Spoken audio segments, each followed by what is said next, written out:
Olá pessoal, sejam bem-vindos de volta a este canal que fala sobre museus, história e o século XIX.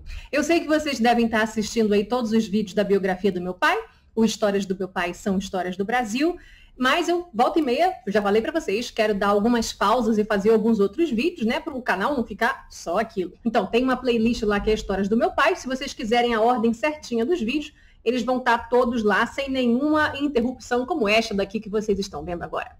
E o que é esta interrupção que eu estou fazendo na sua programação normal sobre a história do meu pai?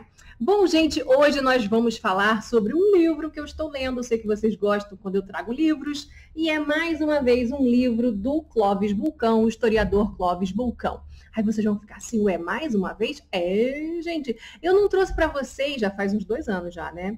Eu não trouxe para vocês o livro sobre a história dos Guinle, a família Guinle. Então, agora o Clóvis escreveu sobre a família Lage, ou mais especificamente sobre o próprio Henrique Lage, que é o personagem principal aqui do livro.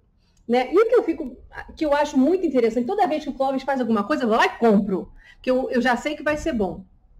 E quando eu li a história dos Guinle, né, e trouxe para vocês em 2 partes, eu ainda quero até fazer uma 3ª parte, que vocês sempre me cobram sobre os netos, né, netos e bisnetos. Mas o que eu fiquei muito encantada com a história dos Guinle, e agora com a história do Henrique Lage, é que esses livros também são um pouco da história do capitalismo no Brasil e do desenvolvimento industrial e capitalista no Brasil. E eu cheguei a conversar com o Clóvis, que eu sou dessas stalkers, né, que procura a pessoa no Facebook, manda mensagem para dizer, eu estou lendo seu livro, adoro.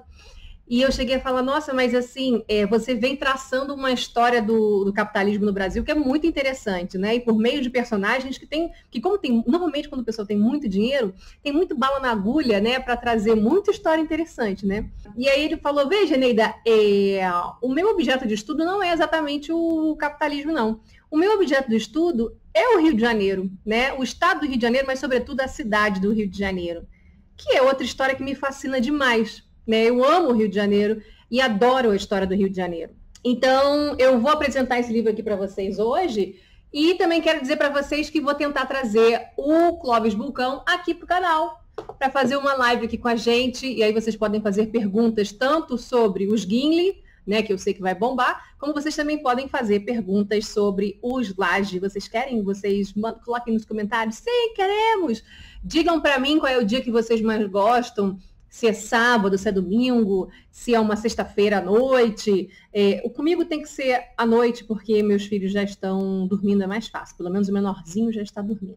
É claro que no vídeo de hoje nós vamos falar bastante sobre o Parque Lage, lá no bairro do Jardim Botânico, no Rio de Janeiro, né? O livro fala que é Gávea, mas isso muda um pouco. Mas hoje em dia está localizado no Jardim Botânico, por sinal, bem perto do próprio Jardim Botânico do Rio de Janeiro. Então, o Parque Lage é um lugar lindo que eu recomendo a visita. É um passeio gratuito que tem lá no Rio. E tem também um restaurante. Claro que o restaurante você paga para comer, mas o lugar é lindo demais. Né? Fica assim, no pé do Corcovado, você vê o Cristo de um ângulo muito legal. E quando você conhecer toda a história aqui, você vai, a visita vai ser outra. Vocês vão gostar muito. Mas aí, eu vou mostrar aqui algumas fotos para vocês, né, na minha edição do Parque Lage, e você pode se perguntar assim, meu Deus, da onde que vem tanto dinheiro para construir uma casa como essa, numa propriedade tão grande assim com floresta, ao pé do Corcovado? Que história é essa? Da onde que vem o dinheiro? Como é que é isso? Então vamos lá, gente, vamos começar aqui. Bom, gente, eu fiz até aqui o meu pequeno roteirinho. A família Lage, gente, o Clóvis Bulcão fala pra gente que a família Lage já está instalada no Rio de Janeiro desde o início do século XIX, desde a década de mais ou menos de 1830, tá? E eles já chegaram aqui no Rio de Janeiro fazendo um tipo de atividade que é a atividade naval. Como assim atividade naval? Eles fazem consertos, eles fazem reparos em barcos. Até porque vocês podem imaginar, a gente está falando 1830, 1840, 1850. Vocês sabem que basicamente o transporte no Brasil, não existia avião, né, gente? Vocês sabem, Santos Dumont aí só no iníciozinho do século XX, né? Então não tinha avião. Então todo o transporte, tanto de passageiros como o transporte de carga, até porque os trens também ainda não chegaram no Brasil na década de 1830, tá? Então, todo o transporte de passageiro como transporte de carga, ele é feito por via naval, né? Ou pelo mar ou pelos rios, ou então ele é feito no lombo de burro, né? Você um bando de burro levando alguma carga ou levando algumas pessoas. Quando eu falo burro, eu estou falando cavalos também, então você pode pensar aí em algumas carruagens e tal, ou seja, se você quiser algum transporte de maior monta, que leve mais gente, que leve mais conteúdo de carga, você tem que pensar em navio mesmo, em barco mesmo, tá bom? Então, a gente pode dizer que esses caras estão investindo aí num setor de ponta. E, a princípio, por isso que eu gosto de falar que é também um livro sobre o desenvolvimento do capitalismo no Brasil e sobre o desenvolvimento de tecnologias, né? Porque isso é muito legal. Você, quando chega no século XIX e, sobretudo, quando você chega no século XX, os booms de inovação tecnológica é muito evidente, né? E graças à Revolução Industrial, que a gente está falando, que começou no finalzinho aí do século XVIII, e que vai avançar ao longo do XIX, e que vocês sabem, né, que a Revolução Industrial ela é dividida em algumas, primeira Revolução Industrial, segunda Revolução Industrial, terceira Revolução Industrial, a partir de certos estágios do desenvolvimento, a gente pode falar que houve a mudança, né?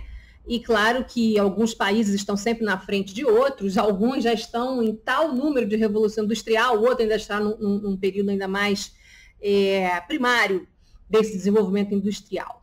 Mas por que eu estou me perdendo nisso? Não estou me perdendo, não. Eu estou querendo dizer para vocês, gente, que no início os barcos, eles se moviam pelos ventos, né? Eles eram barcos à vela. E aí, gente, vocês sabem também que o motor a vapor, ou seja, que precisa... um dos grandes estágios da Revolução Industrial, isso, a criação do motor a vapor. Você precisa de carvão nas caldeiras, para que a caldeira, justamente o carvão, queime, você esquenta a água, essa água gera vapor e isso move um mecanismo. Então, gente, com isso você vai ter o trem Maria Fumaça, por exemplo, né? Ele é movido a carvão.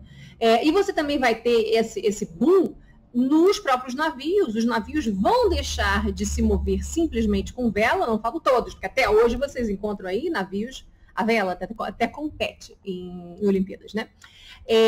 Mas vão existir, finalmente vão existir, né, sobretudo ao longo do século XIX, cada um numa velocidade, como eu falei para vocês, vão surgindo navios e barcos a vapor, né?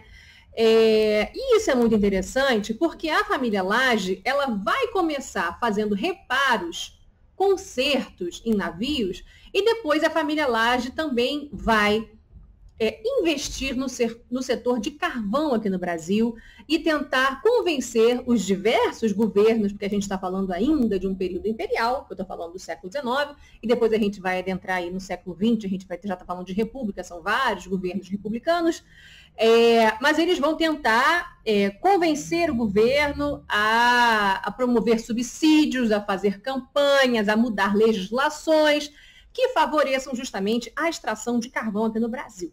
E aí, gente, eu preciso dizer para vocês que era uma coisa que eu não sabia e fiquei sabendo no livro. Nessa época, o carvão que vinha da Inglaterra, ele era um carvão de alta qualidade. Isso são questões de solo da região, de como o carvão foi formado. Era um carvão chamado Cardiff, que ele era de alta qualidade, ele queimava muito bem. Você aí que faz churrasco na sua casa, você sabe o que é um carvão de baixa qualidade e o que é um carvão de alta qualidade, né? O carvão que você compra mais caro, ele queima melhor, você logo consegue fazer o churrasco. O carvão que é ruim, você fica fazendo um monte de coisa, tentando, não sei o quê. Às vezes até se arrisca tentando botar álcool, eu não aconselho, né? Mas você fica aí tendo seus problemas, né, com o carvão de baixa qualidade. Aqui no Brasil, sempre se dizia que o carvão do Brasil era um carvão de baixa qualidade. E esse carvão que eu estou falando, que a família começou a investir, veja só, estava instalado no Rio de Janeiro. Mas eles foram descobrindo regiões boas de carvão na região de Santa Catarina, sobretudo mais perto do mar. Às vezes não tão perto do mar assim, mas eles tinham que levar para o Rio de Janeiro o carvão e para outras regiões do país. Então, eles também tinham que pensar em, meu Deus, precisamos melhorar os portos, né? Para poder fazer questões de infraestrutura do Brasil, né? Então, gente, era dito que o carvão de Santa Catarina era um carvão ruim, mas a família Lage não queria saber, eles mergulharam de cabeça e foram extraindo carvão lá, mesmo com todo o preconceito contra o carvão que vinha de Santa Catarina, mas eles sabiam que isso era uma coisa que tinha que mudar no Brasil, que a gente não podia ficar só importando carvão, que o Brasil também tinha que ter a sua própria produção de carvão aqui dentro do país. E aí o livro é muito interessante porque ele traz algumas inovações no meio militar do Brasil. Fala um pouco sobre a Guerra do Paraguai, que vocês sabem que foi de 1864 até 1870, e de algumas guerras ainda um pouco anteriores à Guerra do Paraguai, mas sempre ali na região sul, tá? E vai falando justamente da mudança de mentalidade até mesmo no setor naval do país, setor naval militar, ou seja, marinha.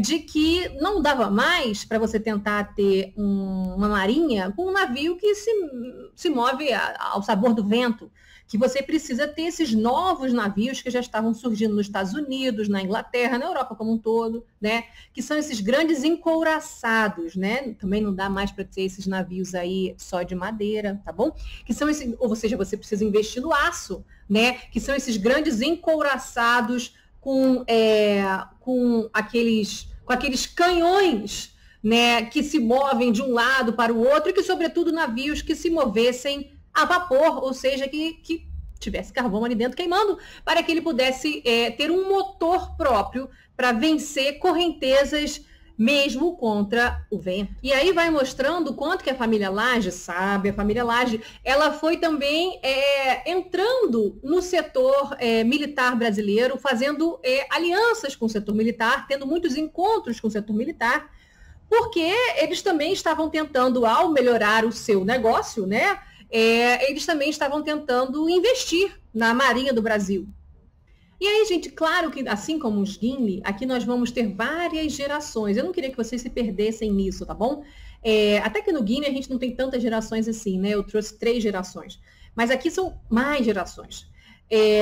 Eu vou falar aqui só dos principais, tá? Falei para vocês lá de década de 1830, mas agora eu quero falar para vocês sobre o casal Antônio Lage e Cecília Braconot. O Antônio Lage com a Cecília, eles tiveram 5 filhos, eram 5 meninos.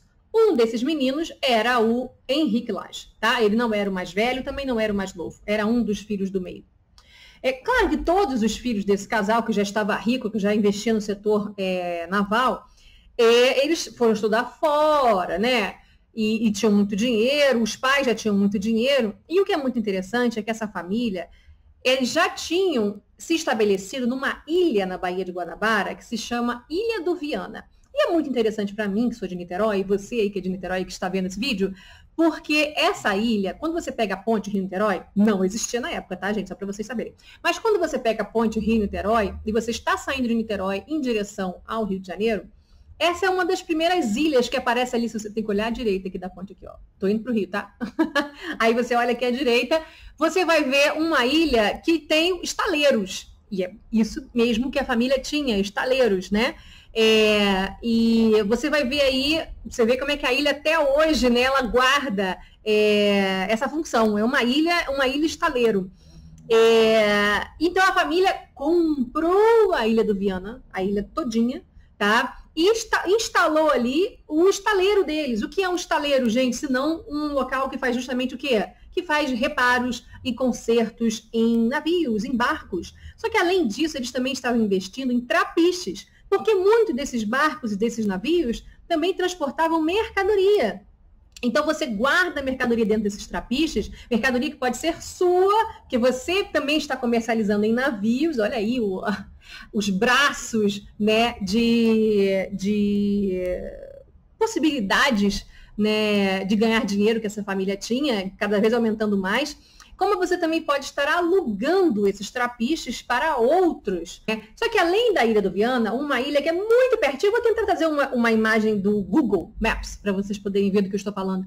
Uma ilha que é muito perto, assim, do lado, que é a Ilha de Santa Cruz, né? Essas duas ilhas, gente, como elas estão muito mais perto de Niterói, como estão do Rio de Janeiro, elas pertencem a Niterói. A administração delas, quando você fala isso é Niterói ou é Rio de Janeiro? É Niterói, tá?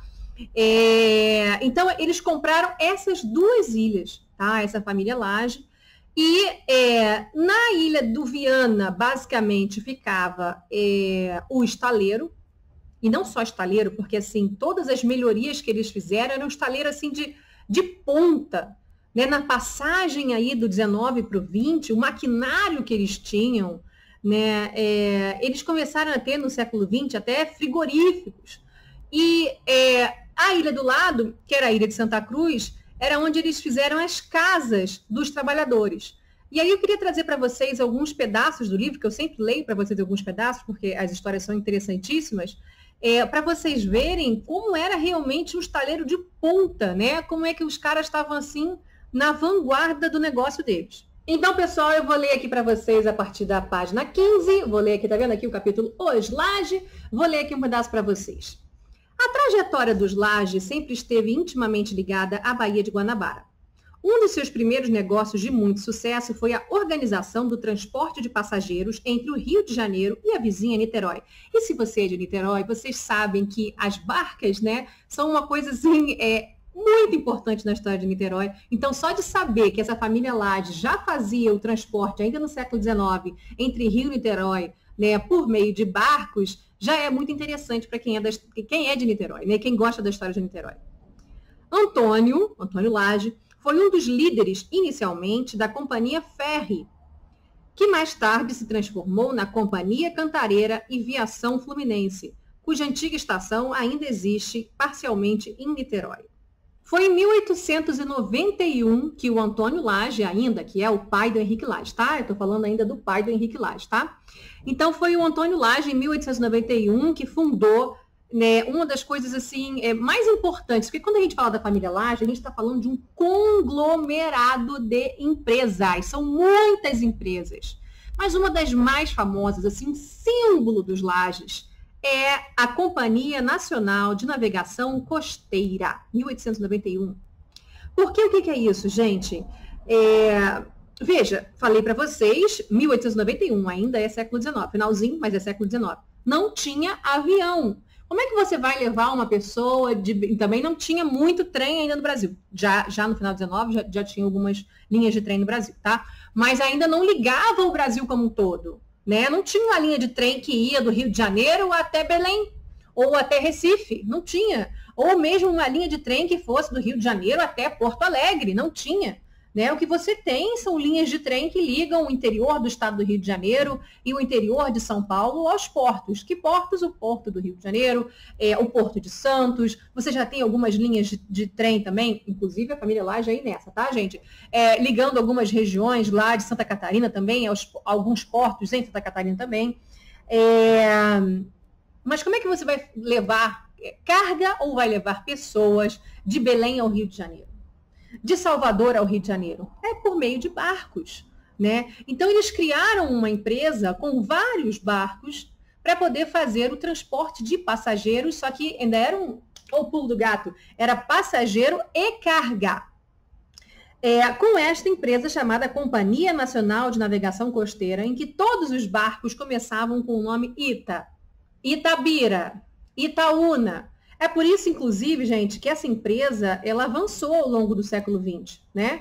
É por isso que ela ficou famosa, até mesmo em músicas da canção popular brasileira. Do Caymmi, por exemplo, Dorival Caymmi, tem uma música que se chama Pegar um Ita do Norte, que virou até tema do Salgueiro, né? Virou tema do Salgueiro essa música e ganhou, era aquela Explode Coração. Vocês lembram disso, né? Na maior felicidade. Falava de pegar um Ita do Norte, tá? Ou seja, para vocês verem como a família Laje, ela faz parte da identidade nacional brasileira, que entrou até na cultura brasileira, na música brasileira, isso faz parte da memória de muitos brasileiros. Até a década de 40, a década de 50, o que se pegava de Itas no Brasil, que são esses barcos da Companhia Nacional de Navegação Costeira, né? É muito grande. Então, quando você pergunta para sua avó ou para sua bisavó, certamente eles lembram disso, conhecem isso e usaram isso. E o Brasil dependeu dessa companhia, assim como de algumas outras que também existiam. Existiu o Lloyd aqui no Brasil, que era uma empresa britânica, mas existia a versão Lloyd brasileira.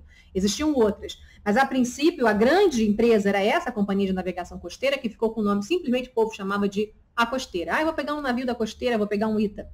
Então, isso faz parte da memória nacional brasileira, essa família que estava instalada no Rio de Janeiro, em Niterói, né? Que se vocês pararem para pensar, a Ilha do Viana faz parte de Niterói. E é claro que o dinheiro não era só deles, né, gente? Vocês sabem como é que é o capitalismo. Você investe muito dinheiro seu, mas você também chama os seus parceiros, né? O pessoal que tem dinheiro, seus amigos, para poder investir junto com você. Normalmente é assim que se funda um banco, normalmente é assim que se funda uma companhia, tá? São alguns dinheiros de algumas famílias que estão ali dentro. Então, olha só, a Costeira, como ficou nacionalmente conhecida, nasceu de uma associação de grandes empreendedores, como os Buarque de Macedo, os Guinle e os Gaffré, lembra do Cândido Gaffré? Acabou virando uma família só, tá? Os Guinle com o Gaffré, vocês lembram disso? E, claro, os Lage no comando, ou seja, eles tinham mais dinheiro nessa empresa. A empresa visava interligar inicialmente os portos desde o Rio de Janeiro até o Rio da Prata, mesmo tendo como concorrente o Lloyd brasileiro. A Costeira rapidamente se firmou como a melhor companhia de navegação do Brasil. Então, eles tentaram investir muito numa concorrência assim, o nosso navio tem que ser o mais pontual, o nosso navio tem que ser o mais limpo, o nosso navio tem que ser o mais moderno, o mais bonito. É como se fosse trazer um alto padrão para os navios, né, para esse tipo de transporte. Já no ano seguinte, à fundação da empresa, ou seja, 1892, eu imagino, os barcos da Costeira chegaram aos mares nordestinos. Em sua expressiva expansão, os portos de Imbetiba, em Macaé no Rio de Janeiro mesmo, Vitória, Salvador, Aracaju, Maceió e Recife passaram a ser servidos pelos Itas, que são esses barcos da Companhia Costeira. E é claro, gente, que essa família está tendo que investir também na modernização de muitos desses portos. Porque você quer chegar naquela cidade, né? Você quer que o seu navio sirva aquela cidade, mas o porto não tem calado, o porto não está moderno o suficiente, a família vai lá e investe na modernização daquele porto, né? Então, em alguns casos aqui no livro, vocês vão ver que eles tiveram que construir do zero um porto, porque eles queriam usar aquela cidade como um porto de parada do seu navio. Então, vocês vão vendo como é que vai desenvolvendo o Brasil, né? Porque o porto vai sendo usado não só para aquele navio, mas para alguns outros, né? Você vai aumentando o comércio. E o que é interessante também, que vocês vão ver que tem tudo a ver com a história, além de serem capitalistas, né, eles também gostavam muito de artes, sobretudo de música. Então, olha só, falei para vocês que a gente está falando do casal Antônio Lage e Cecília Braconot, tá bom? Então, influenciado pela esposa Cecília, que fora morar na Europa, eu gosto desses casamentos que, assim, às vezes a pessoa fala, eu vou morar na Europa, mas você não se separa, né? Você continua casado. Então, o Antônio Lage está aqui, está cuidando da empresa e a mulher mora na Europa. E os filhos ficam indo para lá, para cá, tem dinheiro mesmo? Pode. Fica indo para cá, para lá, para cá, para lá. Ora está estudando no Brasil, ora está estudando na Europa, ora está com a mãe, ora está com o pai, né? Então, influenciado pela esposa Cecília, que fora morar na Europa, Turico, quem é Tunico, é o Antônio Lage, criaram uma filarmônica, o que é uma filarmônica, senão uma orquestra, né? Mantinha também centenas de jovens que eram educados e depois se dedicavam às artes e ofícios, conforme a aptidão de cada um. Então, eu falei para vocês que primeiro eles compraram a Ilha do Viana e depois compraram a Ilha de Santa Cruz. A Ilha de Santa Cruz foi comprada em 1902. Adoro essa gente que compra uma ilha. Comprei essa ilha aqui, pá. Então, olha só, vivendo momentos de maior ou de menor fortuna, mas em 1902, Tonico deu outro grande passo ao adquirir a Ilha de Santa Cruz, uma propriedade quase que contígua à Ilha do Viana. A nova propriedade serviria como local de moradia da família. Falei para vocês que o estaleiro ficava na Ilha do Viana, né? E a família morava nessa Ilha de Santa Cruz que fica do lado. A família e também os operários, né? É claro que cada casa era uma casa, né, gente? A nova propriedade serviria como local de moradia da família, já que a outra ilha seguia em franca expansão industrial. E eu quero falar para vocês dessa franca expansão industrial. Logo, uma pequena ponte foi construída ligando as duas ilhas. Bom, muito bom. Longe dos olhos de todos, Tunico construiu um verdadeiro complexo industrial. Prestem atenção nisso. O jornal A Notícia, de 31 de outubro de 1901, escreveu assim a principal obra dos Lage. É infinitamente pequeno o número de pessoas que no Rio de Janeiro conhecem o estabelecimento do Sr. Lage. Trata-se, entretanto, de instalações que fariam honrar qualquer cidade das mais civilizadas. A impressão de espanto por termos aqui, tão perto de nós, a 2 passos do litoral, um dique, uma oficina, um núcleo de trabalho como poderia se encontrar maior, mas não se encontraria melhor nos mais modernos centros navais.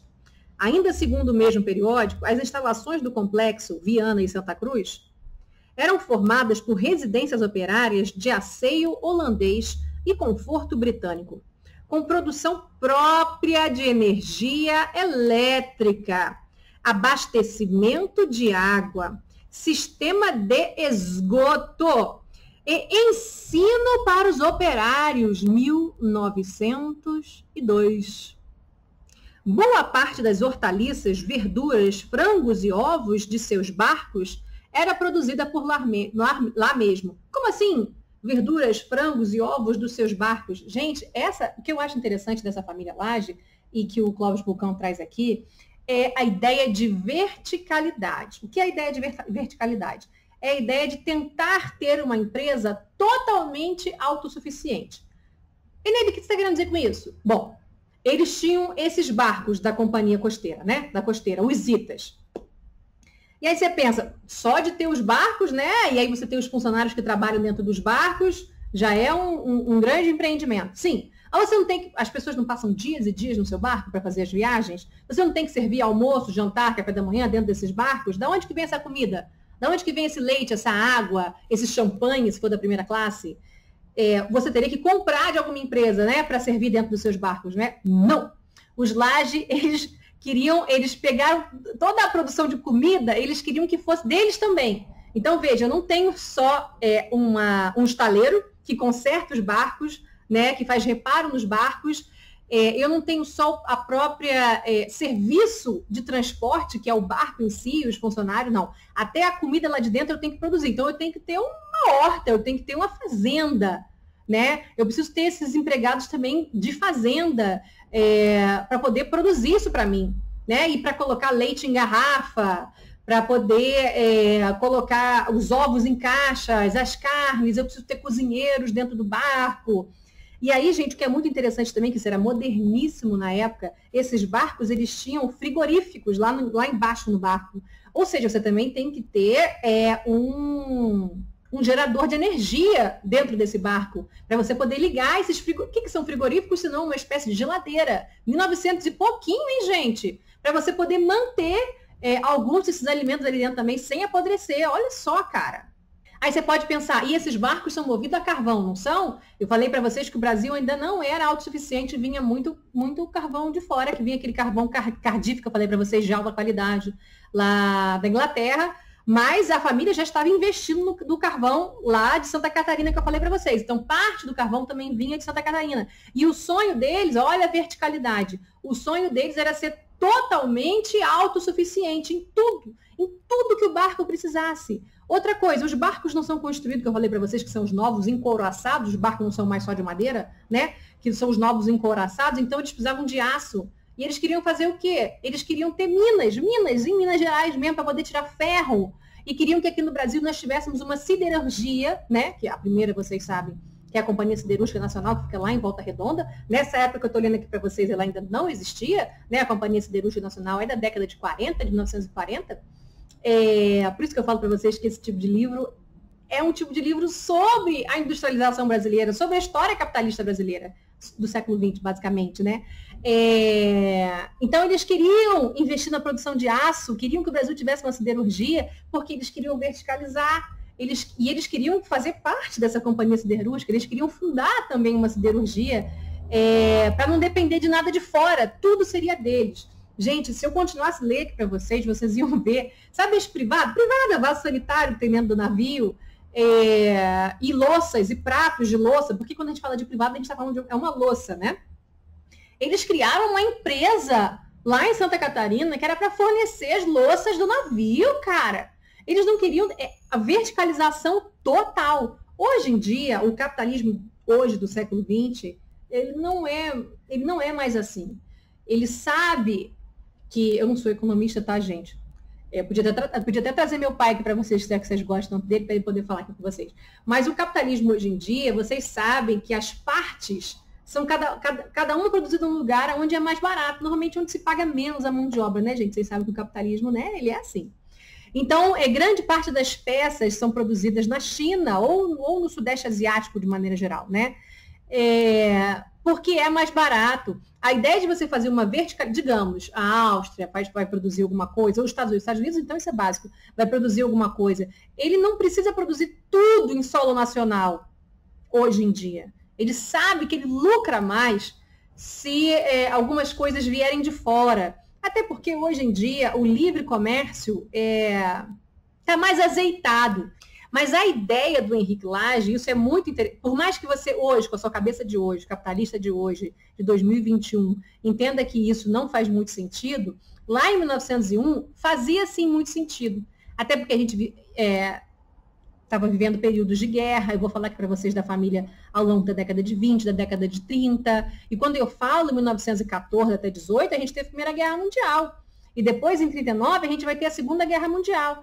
Então, e o comércio internacional foi muito abalado por causa disso tudo. E você depender de produtos que vinham de fora era muito complicado, porque os produtos não estavam chegando. Era quando o Brasil... Não, a gente tem que produzir aqui dentro. Não dá mais para depender do resto do mundo. A gente tem um país gigantesco.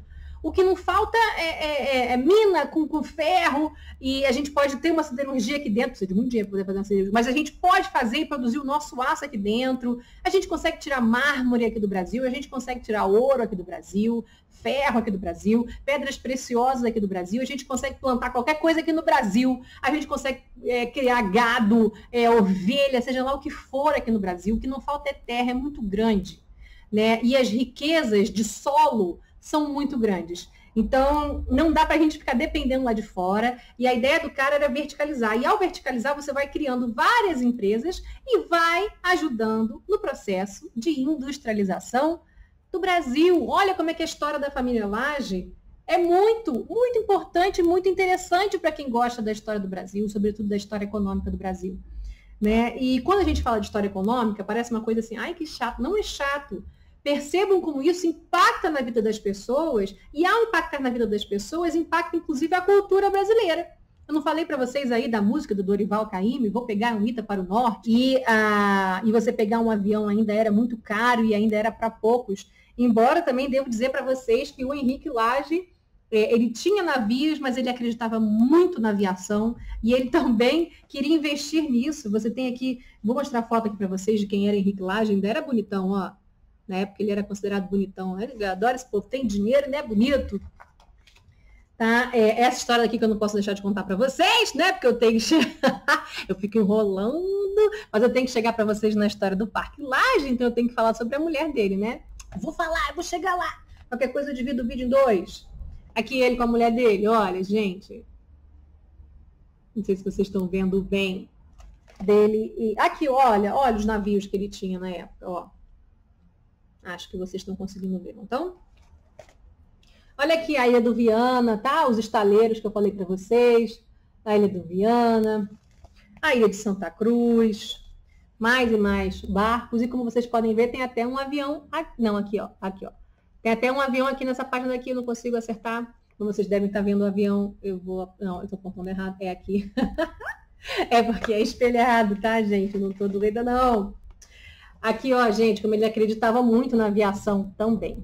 Eu terminei falando para vocês das hortaliças que eles produziam na própria Ilha do Viana, né, para poder abastecer os barcos dele. Voltando. O jornal A Notícia, de 2 de novembro de 1901, informou que Tunico Lage, ou seja, o pai do Henrique Lage, em todos os seus negócios, mantinha empregado o inacreditável contingente de todos esses negócios que eu falei para vocês, todos.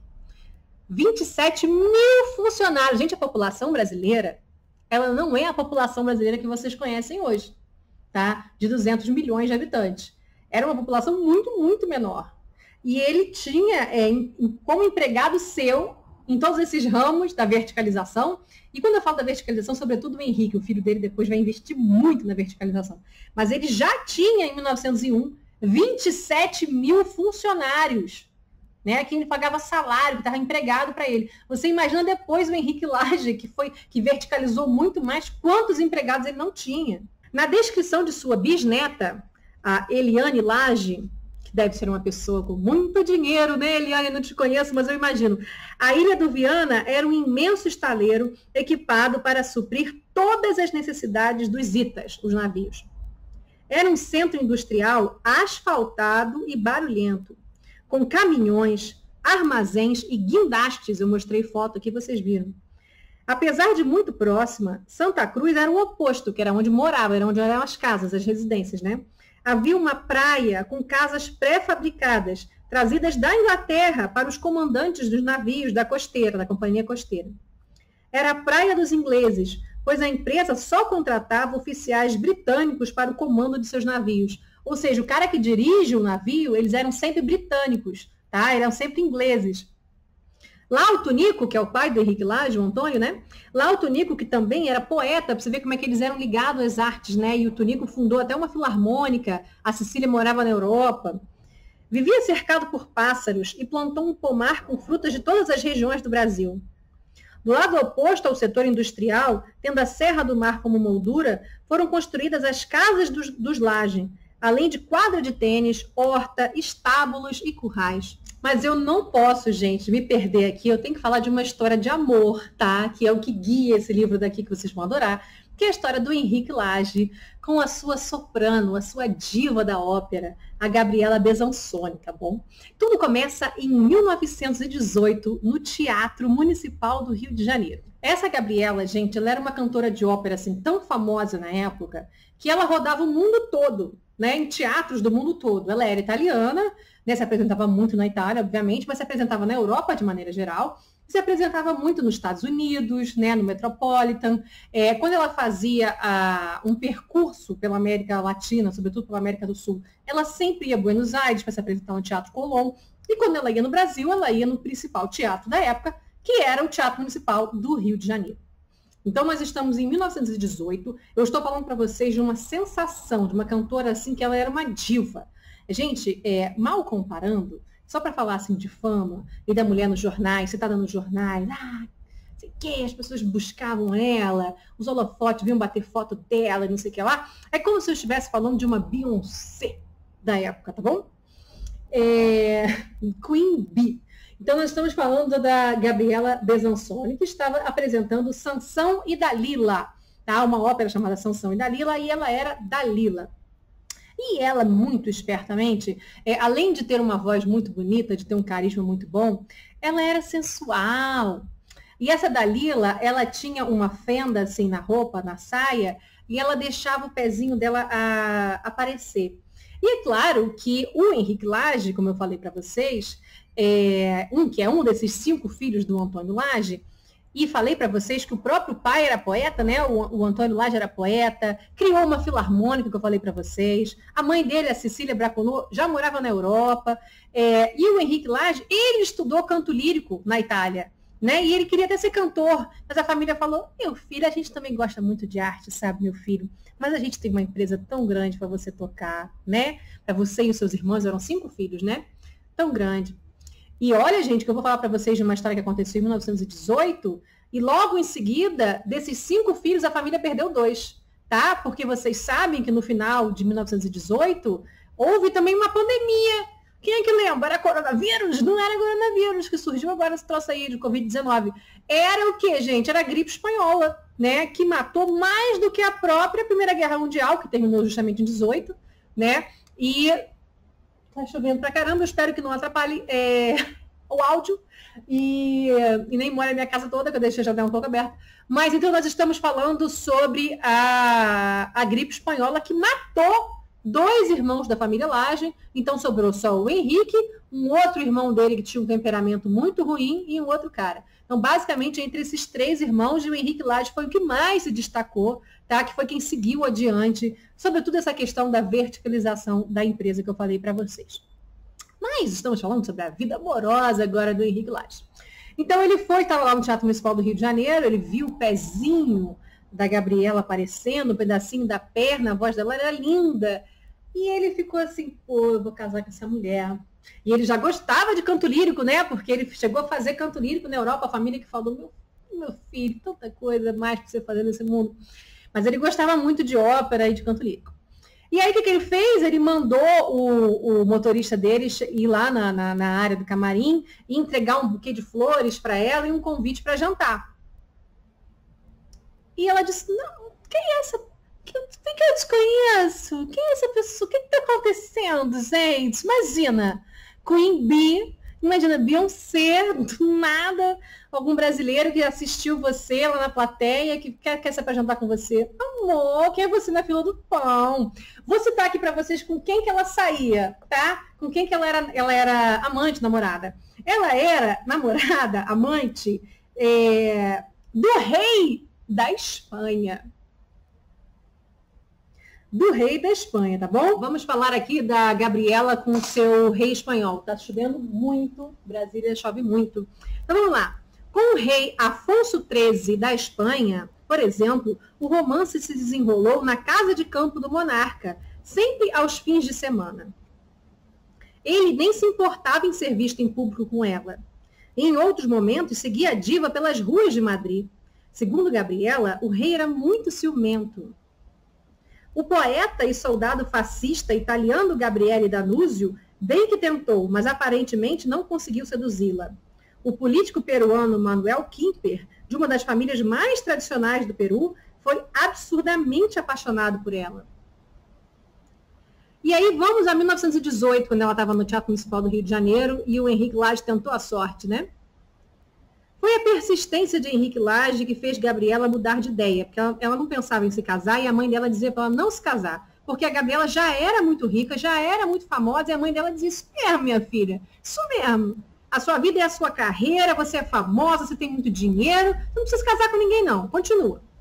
Ao seu biógrafo, ela revelou que após todas as suas apresentações no Teatro Municipal do Rio de Janeiro, em 1918, ela se deparou com flores e um convite para jantar. Nessa ocasião, ela estava apaixonada por Rubinstein, que era um pianista, tá?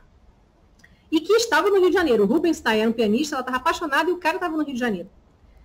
E além disso, além de estar apaixonada pelo Rubinstein, ela estava tendo um caso com um empresário chamado Faustino, que também estava na cidade. Ou seja, era uma mulher que já tinha tido amantes como rei da Espanha, mas no atual momento ela estava saindo com outro empresário chamado Faustino. Ainda por cima, ela estava apaixonada por um pianista chamado Rubinstein e, de repente, aparece um tal de Henrique Lage com uma flor pedindo para jantar com ela. Amor! Não. E aí, gente, ela foi embora do Rio de Janeiro, a temporada dela durou, sei lá, algumas semanas e toda noite vinha isso e ela sempre dizia, gente, não. E aí ela só voltou ao Rio de Janeiro a se apresentar, porque ela rodava o mundo todo, em 1922, ou seja, 4 anos depois. E aí, quando ela se apresentou no Rio de Janeiro de novo, em 1922, Henrique Lage estava no teatro de novo. E quando ela terminou a apresentação, mais uma vez, o motorista dele foi lá com flores e um convite para jantar com ela. E aí ela disse, gente, vamos ver quem é essa pessoa? Porque aí ela já sabia que se tratava de um milionário, né? Ela disse, vamos ver, porque as situações mudam, Rubinstein já foi, o tal do Faustino também já foi. Vamos ver quem é esse Henrique aí que tá tentando. Então ele chamou ela para jantar lá na ilha dele, na ilha do Viana, e não era um jantar assim só os dois, era um convite dizendo para ela ir na festa. Estava rolando uma festa. Eu não sei de quantas pessoas era uma festa. Digamos que fosse uma festa para 40 pessoas ou para 50 pessoas. O que importa é que já tinha lá os comes e bebes, né? E ele convidou ela para, ao final da apresentação, ir lá na festa. A Gabriela, que não era boba nem nada, finalmente topou encontrar o Henrique Lage. Tá bom, eu vou nessa festa. Só que ela levou todo mundo com ela. Quando eu falo todo mundo, são os outros cantores, os músicos, o pessoal do cenário. Ela levou 50 pessoas na festa. Todas as pessoas foram muito bem... E como tem dinheiro, né? E não faltou comida nem bebida. Ela chegou do nada com 50 pessoas e todo mundo foi muito bem servido. E ele foi muito elegante. E eles tiveram que ir, né, do Teatro Municipal até a Praça Mauá, é perto. Mas tiveram que ir até a Praça Mauá e pegar um barquinho para chegar até a Ilha do Viana. Não sei nem se era exatamente na Ilha do Viana ou se na parte residencial que fica na Ilha de Santa Cruz. Mas vou ler aqui para vocês. O convite era para uma festa na Ilha dos Lage. Deve ser a de Santa Cruz. Ela agora já sabia que se tratava de um milionário. Então resolveu aprontar. Aceitou o convite, mas levou todos os companheiros de palco, umas 50 pessoas. Para seu espanto, todos foram recebidos sem nenhum problema. Gabriela se surpreendeu quando ficou cara a cara com seu admirador. Ele era, abre aspas, que é ela falando, né? Sumamente gentil, educado, de muitas boas maneiras e logicamente simpático. Era alto, muito elegante e como homem lindo, revelou a diva ao seu biógrafo. Gabriela não só ficou impactada com o Henrique, mas com o ambiente da ilha. Ao fim da festa, ele fez questão de levá-la até o hotel onde ela estava hospedada. Ou seja, ele também pegou o barquinho, foi com ela até a Praça Mauá e depois seguiu até o hotel dela. Para depois ele voltar para casa, sei lá onde que ele dormiu. Quando ficou sozinha em seu quarto, começou a avaliar a noitada e concluiu que estava maravilhada. Um segundo encontro foi marcado e Henrique foi mais incisivo e insistente. Escutou como resposta que ela só tinha olhos para sua carreira e que seu único compromisso era com sua arte. Mesmo assim, ele a pediu em casamento. E aí, gente, ela foi negando, tá certo? Foi negando. Até que teve uma hora que ela aceitou, tá? E eles se casaram em 1925. Ela é muito doida, ela esquece data, ela tá sempre mentindo a idade para baixo. O próprio biógrafo dela fala que ela não é muito confiável nas informações que ela passa. Por exemplo, ela disse que casou no aniversário dela, em setembro de 1924. E é mentira, porque os jornais aqui, as fotos de jornal e tal, quando foi pesquisar, ela casou em fevereiro de 1925. Então, só para vocês verem, né? E tem as fotos nos jornais do casamento, foi uma festança lá na ilha dos Laje, né? Então, para vocês, como vocês podem ver, o Parque Laje, ele ainda não estava pronto, ele ainda não existia, né? Eu sei que a gente vai chegar na história do Parque Laje ainda, calma. Eu sei que o Parque Laje foi construído meio que para ela, tá? Mas ainda não existia, ela passou algum tempo morando lá na ilha, né? Essa festa de casamento, então, foi em 1925 e reuniu aproximadamente 1.000 pessoas o casamento. A mais fina flor da sociedade estava lá presente. E aí está falando de como o Rio de Janeiro está se modernizando, né? A festa repercutiu na imprensa local, nacional e internacional. Gente, eu falei como se fosse Beyoncé casando, cara. E internacional. Gabriela era uma estrela do primeiro escalão. E agora que eu já falei para vocês sobre o casamento, eu posso finalmente falar sobre a construção do Parque Lage. A primeira coisa que eu quero dizer para vocês é que, como o Clóvis Bulcão, o interesse dele é em contar a história do Rio de Janeiro e não do capitalismo no Brasil, ele mesmo fala aqui, ó, é impossível entender a expansão do Rio de Janeiro sem compreender qual foi a importância da construção do Parque Lage. Então, gente, uma das coisas que eu já falei para vocês aqui no canal em outros vídeos, que também fica claro aqui nesse livro, é que, a princípio, ao longo do século XIX, os bairros de importância no Rio de Janeiro, os bairros da elite, né, eles foram migrando gradativamente. E vocês sabem que os ricos, isso era um padrão daquela época e é um padrão hoje em dia também, os ricos querem sempre se distanciar dos pobres. Então, os bairros de elite eles vão sempre mudando. Então, a princípio, no século XIX, no início do século XIX, o chique era você morar onde? Ali perto do centro, a própria família imperial morava ali em São Cristóvão. Depois, esses bairros vão migrando. Depois, as chácaras dos endinheirados chegou até Botafogo. Vocês sabem que o bairro de Botafogo tinha aquelas casas lindas. Eu mostrei para vocês 2 casas da família Guinle que tinha lá em Botafogo. A casa da Celina Guinle, né, que morava com Paula Machado, aquela casa principal que hoje em dia é a casa Firjan, que eu mostrei para vocês, fiz até uma visita guiada lá dentro. A casa que ficava na praia de Botafogo, que depois o Carlos e a Gilda foram morar lá, naquele meu vídeo sobre os Guinle eu mostro. Então os endinheirados moravam em Botafogo. E depois os endinheirados também começaram a ir morando em Copacabana, com o avançar do século XX. E depois, só depois, né, a partir mais ou menos da década de 30, da década de 40, é que o Leblon, Ipanema, Leblon, começaram a Gávea, começaram a ficar chiques.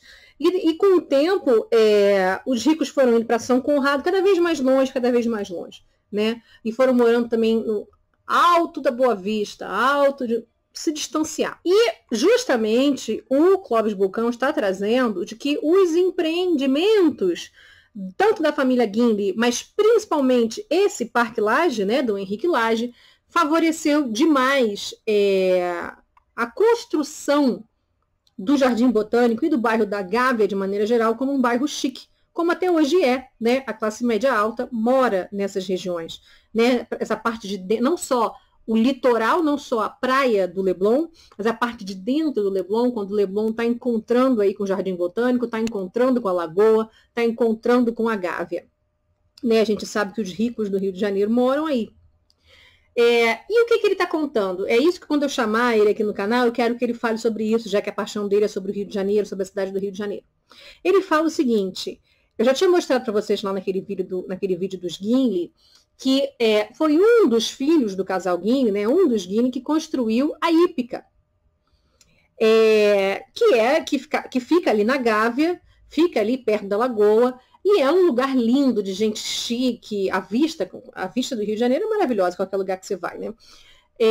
Só que o entorno daquela hípica, daquele local chique que eles construíram, moravam pessoas de mais baixa renda, e não muitas pessoas, não era muito densamente povoado, mas moravam pessoas de mais baixa renda, porque tinham ainda muitas fábricas ali naquela região da Gávea, ali perto da Lagoa Rodrigo de Freitas, pescadores moravam ali na região da Lagoa Rodrigo de Freitas. Então, se a gente está falando de 1910, de 1920, até 1930, morar ali na Gávea, na Lagoa Rodrigo de Freitas, era coisa de pobre. Vou repetir para vocês. Se a gente está falando de 1910, de 1920, até 1930, morar na Lagoa Rodrigo de Freitas, morar no bairro do Jardim Botânico, que se chamava Gávea na época, mas já tinha o Jardim Botânico lá, era uma coisa de gente mais pobre.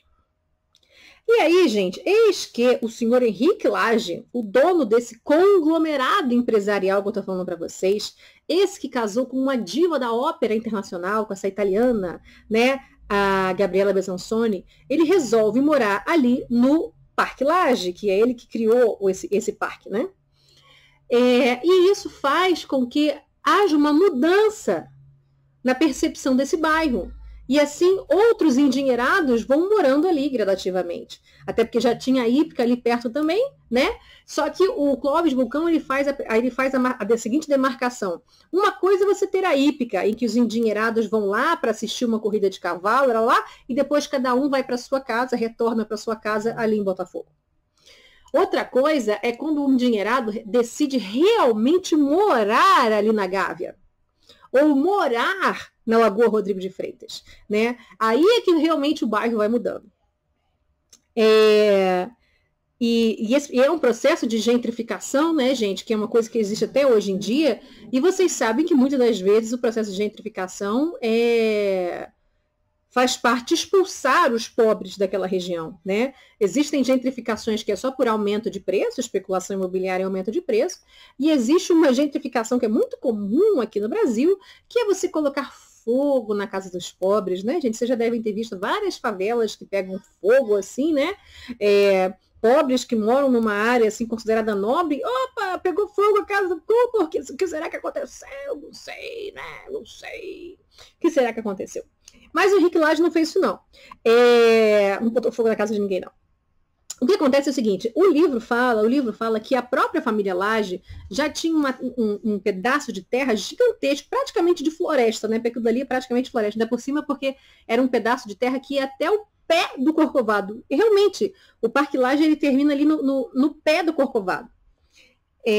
Então fala que aquela região dali já era, em 1827, Antônio Martins Lage fez uma pequena benfeitoria na região, ou seja, antes de 27 já era deles, tá?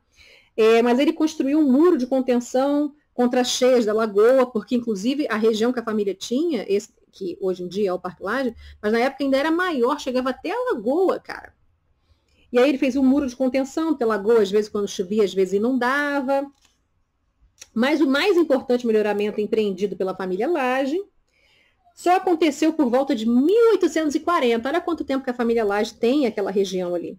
1840, quando o paisagista inglês John Tyndale projetou um jardim de clara inspiração romântica com o represamento de um riacho para fazer uma pequena cachoeira, 3 lagos, um aquário, uma torre e uma gruta, lá nos jardins do Parque Lage. No local já havia uma bela casa, segundo um anúncio classificado de aluguel publicado na imprensa carioca em 1839. Pouco se sabe desse imóvel. A única certeza é que, por volta de 1859, quando a propriedade por herança mudou de dono, passou a ser chamada de Parque dos Lage. O estilo administrativo da família, sempre marcado por altos e baixos, fez com que eles acabassem perdendo o imóvel. Então, olha só, pelo menos até 1859, aquela região era da família Lage. Mas depois, em algum momento aí desse final aí do século XIX, eles perderam as terras, tá? Eles venderam. Mas o Henrique resolveu recomprar essas terras. Só no início do século XX, Henrique recomprou as terras. E aí, gente, o livro fala que não fica muito claro quando exatamente aquela casa que você conhece como a casa do Parque Lage, quando ela começou a ser construída. Porque aquela tal de bela casa que o livro fala que tinha lá do século XIX, não é essa casa que você conhece hoje, é essa que você está vendo aí agora na internet, na sua imagem. Não é. Essa casa que você está vendo aí hoje, que existe hoje, foi uma construção do Henrique Lage. E a gente não sabe quando ele mandou destruir aquela casa antiga para fazer essa nova. Né? Mas foi mais ou menos na década de 20. E foi ainda antes dele casar com a Gabriela. Tá? Ele casou com a Gabriela em 1925 e já nos idos de 1921 ou 1922 ele já começou a construir essa casa. É claro que quando ele casa com a Gabriela, o gás dele é muito mais forte para terminar essa casa. Né? E é uma declaração de amor a ela, porque ela junto com ele também começa a decorar a casa, né?